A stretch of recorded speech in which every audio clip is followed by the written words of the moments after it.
الحمد لله رب العالمين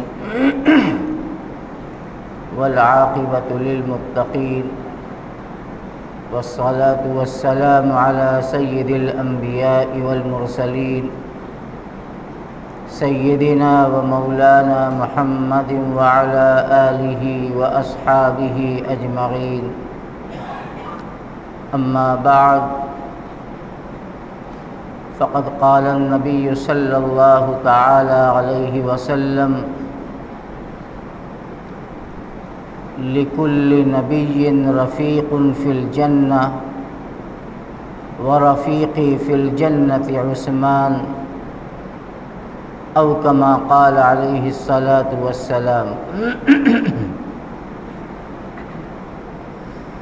محترم بزرگوں اور بھائیوں، آج ذی الحجہ کی 19 تاریخ ہے۔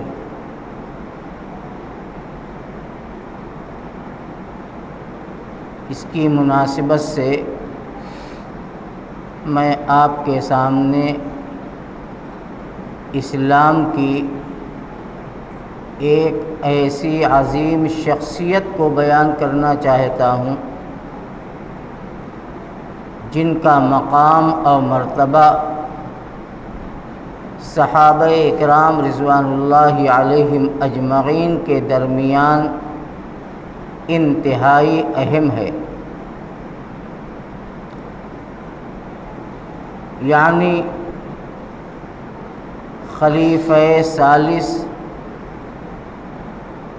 خلفائے راشدین میں تیسرے نمبر کے خلیفہ حضرت امیر المؤمنین سیدنا عثمان غنی رضی اللہ تعالی عنہ، جن کی شہادت ذی الحجہ کی 18 تاریخ کو ہوئی ہے۔ تو اس مناسبت سے میرے ذہن میں یہ بات آئی کہ اس عظیم شخصیت کا مبارک تذکرہ ہمارے سامنے آئے، ان کی عظمت، ان کا مقام و مرتبہ کیا ہے، اس سلسلے میں کچھ عرض کیا جائے۔ حضرت عثمان غنی رضی اللہ تعالی عنہ اسلام کے ابتدائی دور میں ایمان لانے والوں میں سے ہیں۔ آقا مدنی صلی اللہ تعالی علیہ وسلم جس وقت مدینہ پاک کی طرف ہجرت فرمائی، اس وقت حضرت عثمان کی عمر مبارک 47 برس کی تھی،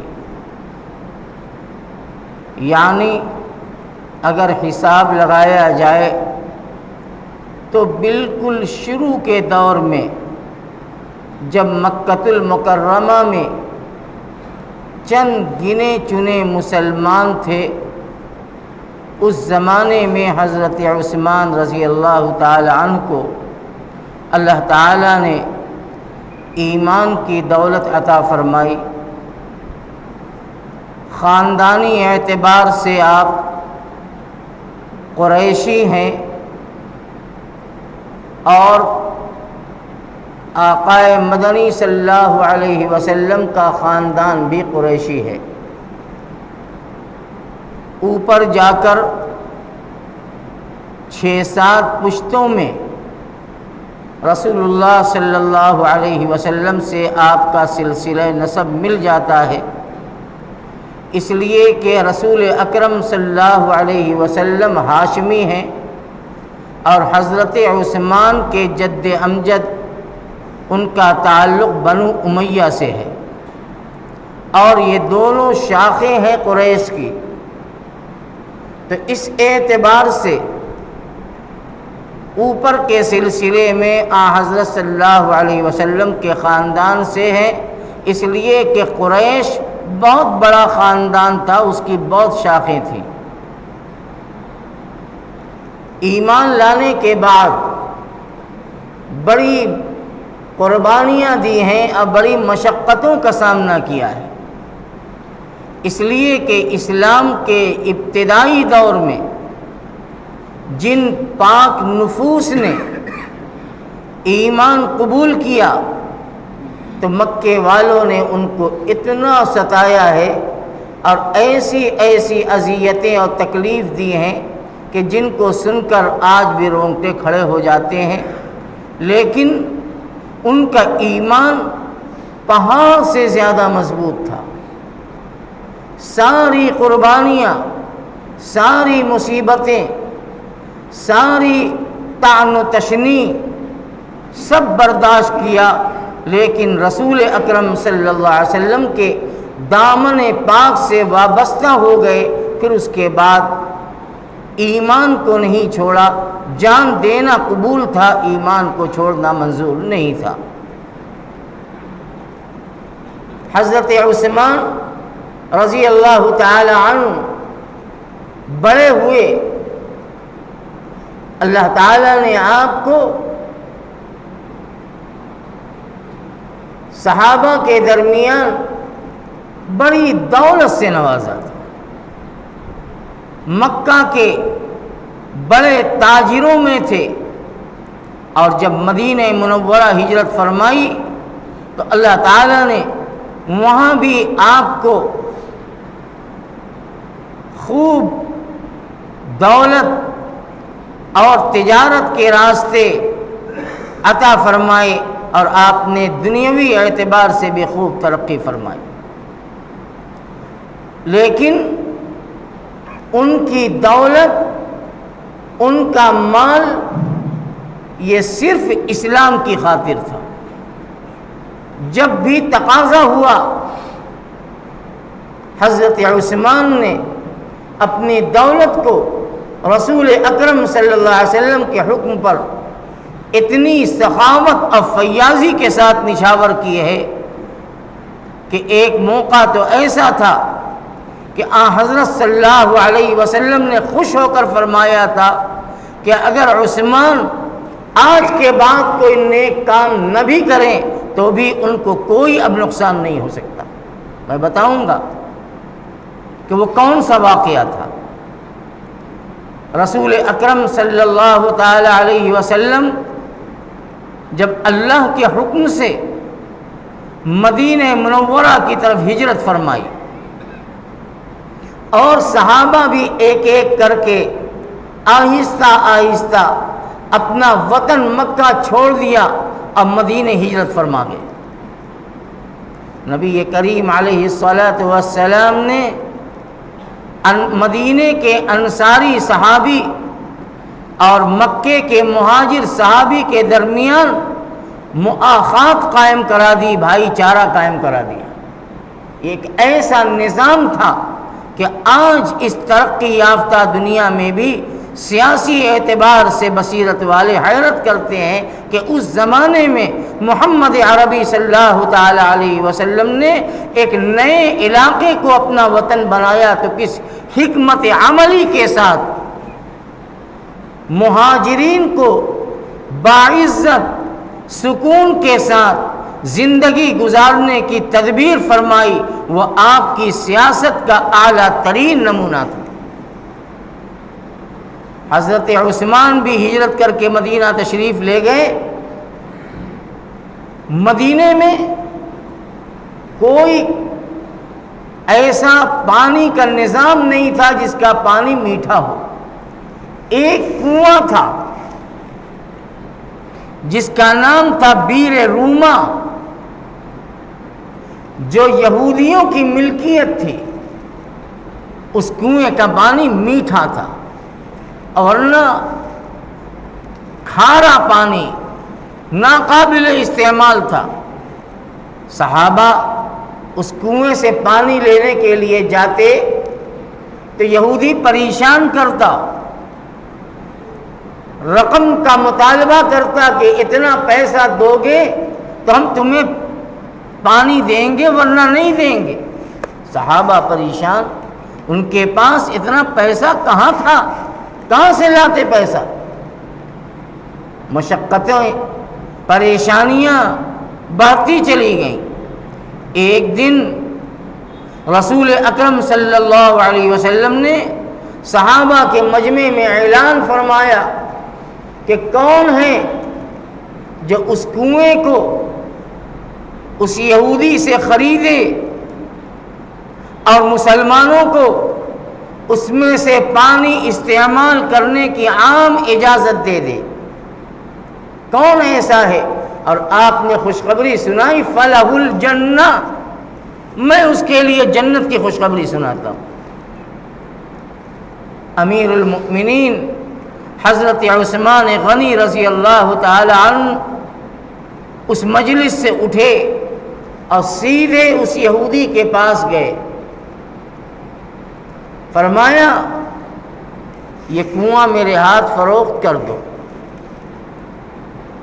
وہ پھٹی آنکھوں سے دیکھتا رہا کہ یہ غریب، یہ فاقہ مست، جن کے چولہے بھی قاعدے سے نہیں جل پاتے، یہ کیا لیں گے؟ پہلے اس نے انکار کیا۔ حضرت عثمان نے فرمایا کہ تم قیمت بولو، کیا قیمت چاہیے تمہیں؟ اس نے ایسی قیمت بتائی کہ جو اس زمانے کے اعتبار سے کئی گنا زیادہ تھی، 20,000 درہم اس نے قیمت بتلائی۔ حضرت عثمان نے فرمایا کہ یہ لو پیسہ تمہارا، کنواں میرا، خرید لیا۔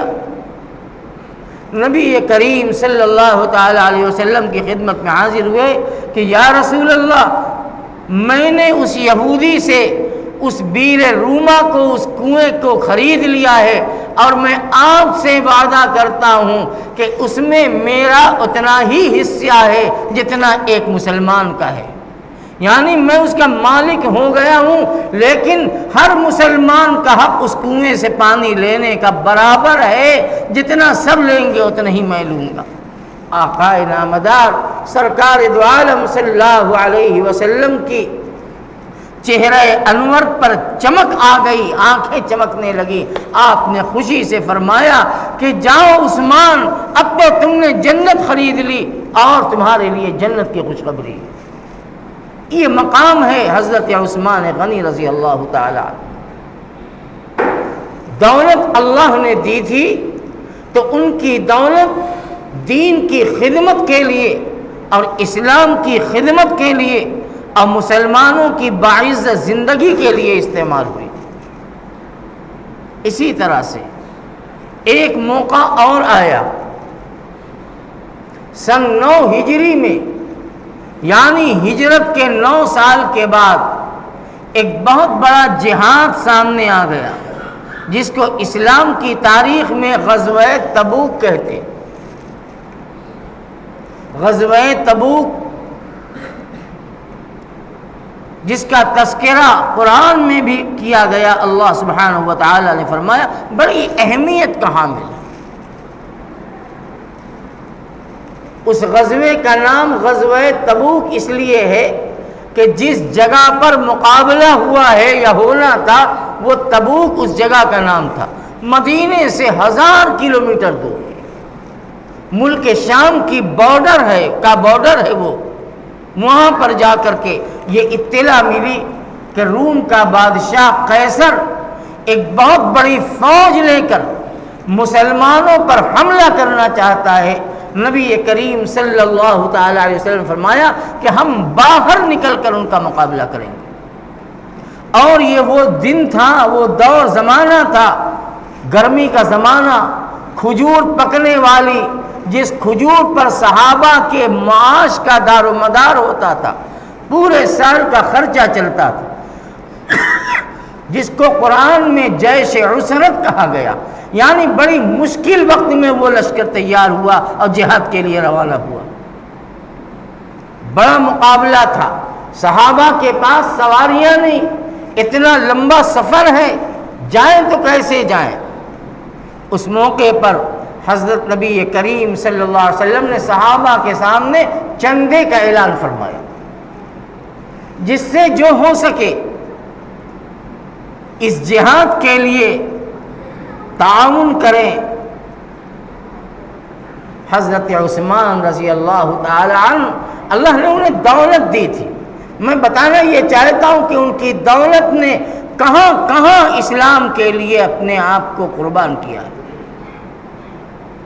100 اونٹ پالکی اور کجاوے سمیت تیار نبی کریم صلی اللہ علیہ وسلم کی خدمت میں آ کر عرض کیا، یا رسول اللہ میں 100 اونٹ دیتا ہوں جس پر سوار ہو کر کے وہاں ہمارے ساتھی جائیں گے جہاد کے لیے۔ اللہ کے نبی خوش ہو گئے۔ اونٹ معمولی قیمت کا نہیں تھا، عربوں کے اندر تو اونٹ سب سے قیمتی مال سمجھا جاتا تھا۔ 100 اونٹ ایک ساتھ دیا۔ پھر حضور پاک صلی اللہ علیہ وسلم نے پھر اعلان کیا کہ کون ہے جو اس جہاد کے لیے اپنے جان اور اپنے مال کی قربانی پیش کرتا ہے۔ حضرت عثمان نے پھر 100 اونٹ دیا۔ اس طرح سے 3 مرتبہ نبی کریم صلی اللہ علیہ وسلم اعلان فرماتے رہے، اور حضرت عثمان غنی رضی اللہ تعالی عنہ ہر مرتبہ اپنے آپ کو پیش کرتے رہے کہ یا رسول اللہ میں انتظام کرتا ہوں 3 مرتبہ میں 300 اونٹ کجاوے سمیت اللہ کے دین کے لیے اور جہاد کے لیے اللہ کے نبی کی خدمت میں پیش فرما دیا۔ اس موقع پر نبی کریم صلی اللہ علیہ وسلم نے خوش ہو کر حضرت عثمان سے فرمایا تھا کہ عثمان آج کے بعد اگر کوئی نیک کام نہ کرے تو ان کے لیے کوئی نقصان کی بات نہیں۔ یہ مقام اور مرتبہ ہے حضرت عثمان غنی رضی اللہ تعالی عنہ کا۔ آقا نامدار صلی اللہ علیہ وسلم سے نسبت تو ایسی انہیں حاصل ہے کہ پھر ایسی نسبت کسی کو حاصل نہ ہو سکی۔ رسول اکرم صلی اللہ تعالی علیہ وسلم کی صاحبزادی حضرت رقیہ رضی اللہ تعالی عنہا، نبی کریم علیہ السلام نے اپنی صاحبزادی کا نکاح حضرت عثمان سے کیا۔ یہ مضبوط نسبت، اپنی صاحبزادی سے نکاح کر دیا حضرت عثمان کا، لیکن اللہ کو منظور کچھ اور تھا۔ حضرت رقیہ رضی اللہ تعالی عنہا بیمار پڑ گئی۔ ہجرت کے دوسرے سال جس وقت غزوہ بدر پیش آیا ہے، اسلامی تاریخ کو بھی جاننے کی کوشش کیجئے، جس وقت غزوہ بدر پیش آیا ہجرت کے دوسرے سال، حضرت رقیہ رضی اللہ تعالی عنہ بہت بیمار تھی۔ حضرت عثمان جہاد میں جانا چاہتے تھے، اس لیے کہ وہ سب سے پہلا عظیم جہاد تھا جو دشمنان اسلام کے خلاف ہونے والا تھا، اور قرآن میں جس کی بشارت سنائی گئی تھی، بعد میں قرآن میں اس کا تذکرہ کیا گیا، وَلَقَدْ نَصَرَكُمُ اللَّهُ بِبَدْرٍ وَأَنْتُمْ أَذِلَّةٌ۔ اس وقت کو یاد کرو جب اللہ تعالیٰ نے بدر کے موقع پر تمہاری مدد کی، جبکہ تم ظاہری اعتبار سے بہت کمزور تھے، صرف 313 تھے اور دشمنوں کی تعداد 1000 تھی، اور وہ بھی ہتھیار میں ڈوبے ہوئے، اور تمہارے پاس جو تلوار تھی گنی چنی اس کی بھی دھار ٹوٹی ہوئی۔ بہرحال حضرت عثمان جانا چاہتے تھے، نبی کریم صلی اللہ علیہ وسلم نے منع کیا کہ عثمان تم مت جاؤ جہاد میں، تمہاری اہلیہ رقیہ بہت بیمار ہیں، تم ان کی بیماری میں ان کی تیمارداری کرو، اللہ تمہیں جہاد کا ثواب دے گا۔ غور سے سنو میری بات، حضور منع کر رہے ہیں کہ جہاد میں مت جاؤ، عثمان جانا چاہتے ہیں، آپ نے فرمایا کہ ان کی خدمت کرو، ان کی تیمارداری کرو، اللہ تمہیں جہاد کا ثواب دے گا، اور اگر اللہ تعالیٰ نے فتح عطا فرما دی تو مال غنیمت میں تمہارا بھی وہی حصہ ہوگا جو ایک مجاہد کا ہوتا ہے۔ حضرت عثمان رضی اللہ تعالی عنہ اس جہاد میں جا نہ سکے، اور اللہ کو جو منظور تھا وہی ہوا۔ اسی دوران حضرت رقیہ رضی اللہ تعالی عنہا وفات پا گئیں، اللہ کو پیاری ہو گئی۔ رسول اکرم صلی اللہ علیہ وسلم کو اپنی صاحبزادی کی وفات کا قلق بھی تھا، غم بھی تھا، لیکن حضرت عثمان سے آپ کو اتنی محبت اور اتنا تعلق تھا کہ ابھی آپ کی ایک صاحبزادی اور تھی، حضرت ام کلثوم رضی اللہ تعالی عنہا۔ حضور نے اپنی دوسری صاحبزادی حضرت ام کلثوم کا نکاح بھی حضرت عثمان سے کر دیا۔ اسی لیے حضرت عثمان غنی رضی اللہ تعالی عنہ کو عثمان ذی النورین کہا جاتا ہے، دو نور والے ہیں۔ نبی کی دو صاحبزادی یکے بعد دیگرے آپ کے نکاح میں آئیں، لیکن خدا کی مشیت نبی کریم صلی اللہ تعالی علیہ وسلم کی مبارک زندگی میں آپ کی دوسری صاحبزادی حضرت ام کلثوم رضی اللہ تعالی عنہ بھی اللہ کے پاس پہنچ جاتی ہیں اور وفات پا جاتی ہیں۔ دونوں صاحبزادیوں کا انتقال ہوا۔ اللہ کے نبی کو اس کا رنج اور قلق بھی تھا۔ اس موقع پر آپ نے حضرت عثمان سے فرمایا کہ عثمان اب میری کوئی بچی بچی نہیں، اگر اور ہوتی تو میں اس کا بھی نکاح تم سے کر دیتا۔ یہ وہ خصوصیت اور یہ وہ عظمت ہے جو حضرت عثمان غنی رضی اللہ تعالی عنہ کو حاصل ہے۔ صحابہ میں کسی کو یہ خصوصیت حاصل نہیں کہ آپ کی دو صاحبزادیاں یکے بعد دیگرے حضرت عثمان رضی اللہ تعالیٰ عنہ کے نکاح میں آئیں۔ نبی کریم علیہ الصلاۃ والسلام نے ان کی شان میں فرمایا لِكُلِّ نَبِيٍّ رَفِيقٌ فِي الْجَنَّةِ وَرَفِيقِي فِي الْجَنَّةِ عثمان بن عفان رضی اللہ عنہ۔ جنت میں ہر نبی کے ایک دوست ہوں گے، ایک ساتھی ملیں گے۔ ہر نبی کو جنت میں ایک دوست یعنی خاص دوست ملے گا، خاص ساتھی ملے گا۔ آپ نے فرمایا کہ جنت میں میرے دوست عثمان ہوں گے۔ یہ مقام اور یہ عظمت سید امیر المؤمنین سیدنا حضرت عثمان غنی رضی اللہ عنہ کو حاصل۔ حضور اکرم صلی اللہ علیہ وسلم نے فرمایا حضرت عثمان کی خصوصیت کے سلسلے میں وَأَحْيَاهُمْ عثمان، اللہ سے سب سے زیادہ شرم کرنے والے حضرت عثمان ہیں۔ ایک مرتبہ آقا دو عالم صلی اللہ تعالی علیہ وسلم اپنے گھر میں اپنے بیوی بچوں کے درمیان تھے، اور آدمی گھر میں بے تکلف ہوتا ہے، کپڑے بھی آدھے پہنے رہتا ہے، بے تکلف ہوتا ہے۔ اتنے میں حضرت ابو بکر صدیق رضی اللہ تعالی عنہ دروازے پہ آ کر اجازت مانگی۔ حضور نے فرمایا کہ آ جاؤ۔ اللہ کے نبی اسی طرح بیٹھے ہوئے ہیں، آپ کا پاؤں یہاں تک کھلا ہوا ہے، بیٹھے ہوئے ہیں جیسے گھر میں بے تکلفی کے ساتھ ہوتے۔ اس کے تھوڑی دیر کے بعد حضرت عمر تشریف لے آئے، انہوں نے اجازت مانگی، اللہ کے نبی نے فرمایا آ جاؤ، وہ بھی آ گئے، اور حضور اسی طرح سے بیٹھے ہوئے ہیں بے تکلفی کی حالت میں۔ تھوڑی دیر کے بعد ایک تیسرے صاحب آئے اور اجازت مانگی، پوچھا من، کون؟ جواب آیا عثمان۔ جب آپ صلی اللہ علیہ وسلم نے حضرت عثمان کا نام سنا، فرمایا رک جاؤ۔ پہلے آپ نے اپنے کپڑے درست فرمائے، تہبند کو ٹھیک کیا، اس کے بعد آپ نے فرمایا کہ آ جاؤ۔ جو گھر میں موجود تھے انہیں حیرت ہوئی۔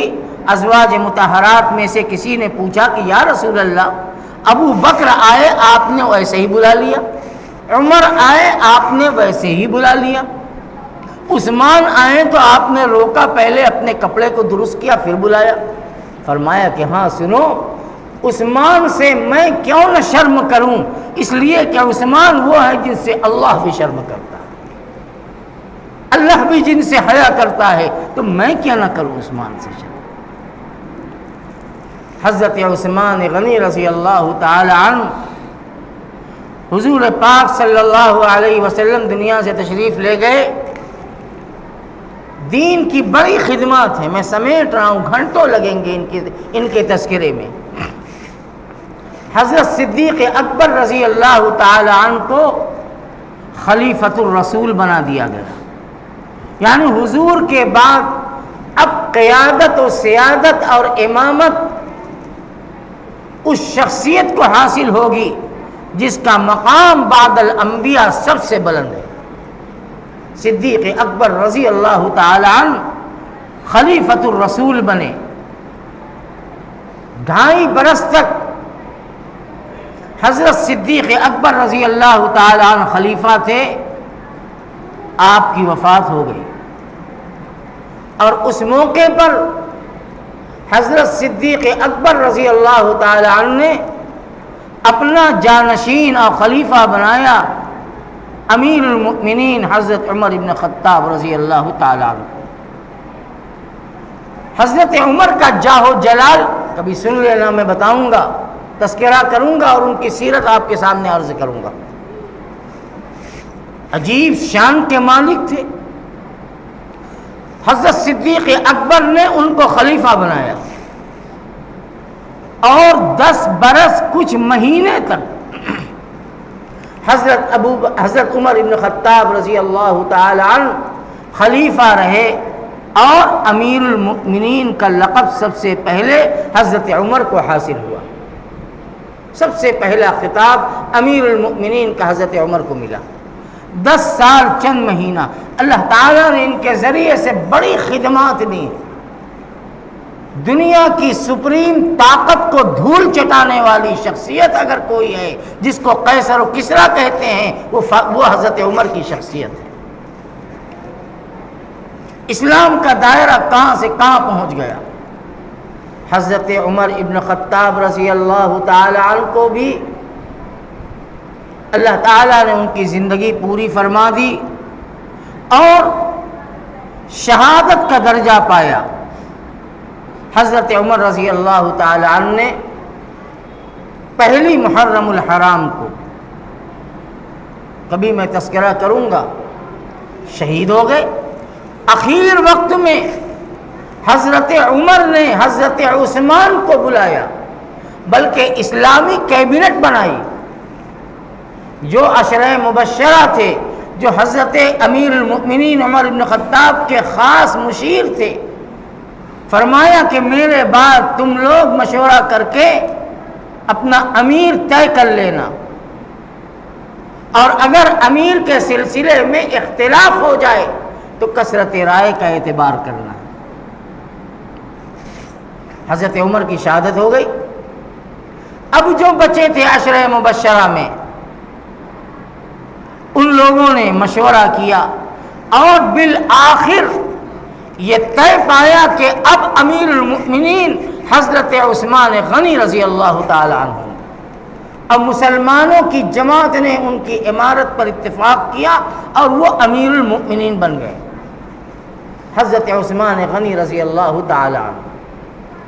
حضرت عثمان کی خلافت کا زمانہ سب سے لمبا ہے، 12 سال تک سن 23 ہجری میں امیر المؤمنین کے لیے منتخب کیے گئے، سن 35 ہجری تک امیر المؤمنین رہے، تقریباً 12 سال کچھ مہینہ، اور اللہ تعالیٰ نے بہت سے علاقوں کو ان کے ذریعے سے فتح کیا اور اسلام کو خوب ترقی عطا فرمائی۔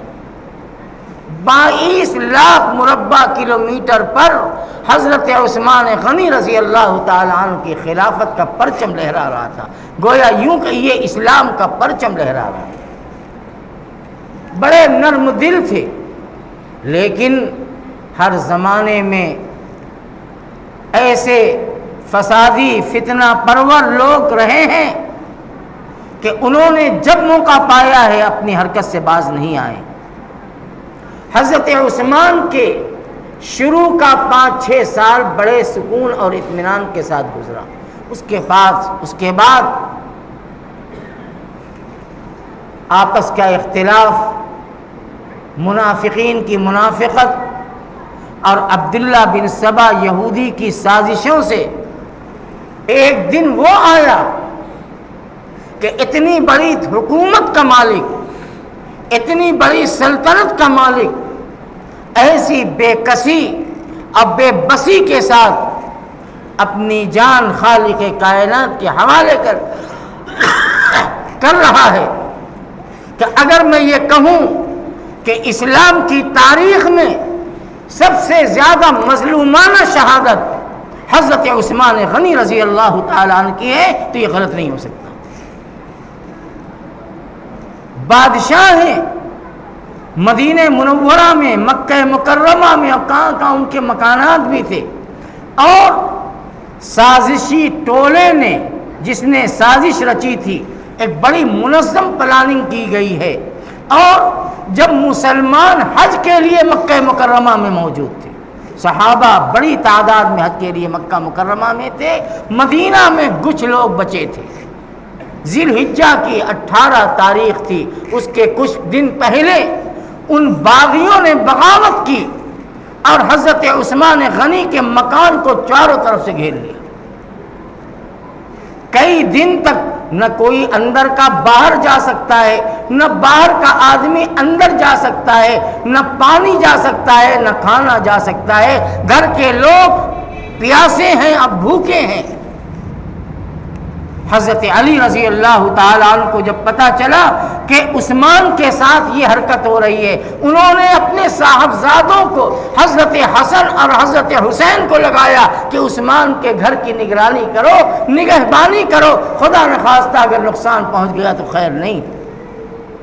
لوگ کہتے ہیں حضرت حسن اور حضرت حسین کی شان میں کہ اور حضرت علی کو حضرت عثمان سے بیر تھا، العیاذ باللہ ثم العیاذ باللہ، یہ کسی فتین کی بنائی ہوئی کہانی ہے، حقیقت سے اس کا کوئی تعلق نہیں۔ لیکن اللہ کو کچھ منظور اور تھا۔ مکان کے پیچھے سے باغی چڑھ آئے، حضرت عثمان غنی رضی اللہ تعالی عنہ اپنے گھر میں قرآن کریم کی تلاوت کر رہے تھے، آپ کی داڑھی پکڑ کر نوچا گیا، آپ کو زمین پر پٹخ دیا گیا، جبکہ حضرت عثمان بہت بوڑھے ہو چکے تھے، اور پھر اس کے بعد خنجر کو پیوست کر دیا گیا، اور جسم سے خون کے فوارے اٹھے ہیں، اور جس قرآن کو پڑھ رہے تھے حضرت عثمان، ان کے جسم کے خون کا فوارہ قرآن کریم کے اس صفحات پر پہنچا، اور آج بھی وہ قرآن موجود ہے جو آیت کریمہ ہے فَسَيَسْفِيكَهُمُ اللَّهُ وَهُوَ السَّمِيعُ الْعَلِيمُ، یعنی اللہ تمہارے لیے کافی ہے،